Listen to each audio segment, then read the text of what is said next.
Résumé du livre Qu'est-ce qu'un maître spirituel? De Onram Mikhaël Ivanov. Dans Qu'est-ce qu'un maître spirituel?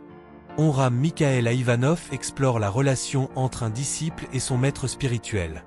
Le livre éclaire le rôle d'un maître, son impact sur le développement spirituel, et la manière dont il guide ses élèves vers une vie éclairée. Il insiste sur l'importance de discernement et d'humilité dans cette quête. Principaux enseignements du livre. 1. Le rôle d'un maître spirituel.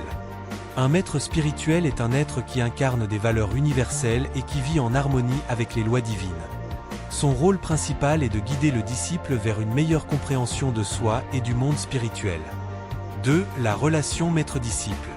Cette relation est fondée sur la confiance et la réciprocité. Le disciple doit être ouvert et prêt à apprendre, tandis que le maître agit comme un miroir, révélant les forces et faiblesses de l'élève. 3. Le discernement et l'autonomie. Ivanov insiste sur le fait que le maître ne doit pas être idolâtré. Il enseigne pour aider les élèves à devenir autonomes et à développer leur propre connexion avec le divin. 4. L'énergie spirituelle. Un véritable maître est une source d'énergie spirituelle. Être en sa présence peut élever l'âme et clarifier les pensées. Cependant, il ne transfère pas ses connaissances, mais aide l'élève à trouver les réponses en lui-même. 5. Les qualités d'un disciple. Pour tirer profit de l'enseignement d'un maître, un disciple doit développer des qualités telles que l'humilité, la persévérance, la gratitude et un désir sincère de croissance spirituelle. Exercice pratique pour intégrer les enseignements. 1. Méditation sur les maîtres spirituels. Objectif: comprendre ce qu'un maître spirituel peut représenter dans votre vie. Exercice: asseyez-vous dans un endroit calme.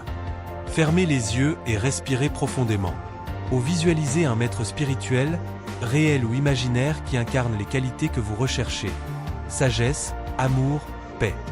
Demandez mentalement: quels enseignements ai-je besoin de recevoir? Laissez venir des intuitions ou des images. Notez vos impressions dans un journal. 2. Pratique de l'autonomie spirituelle. Objectif: développer votre propre discernement. Exercice: prenez une situation actuelle de votre vie où vous cherchez des conseils. Posez-vous cette question: que dirait un maître spirituel à ce sujet? Rédigez votre réponse comme si c'était lui qui parlait. Cela vous aidera à accéder à votre sagesse intérieure. 3. L'observation et le miroir. Objectif: identifiez vos forces et faiblesses grâce à l'effet miroir.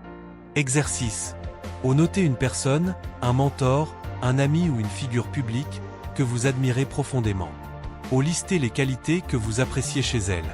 Réfléchissez: comment ces qualités existent-elles déjà en moi?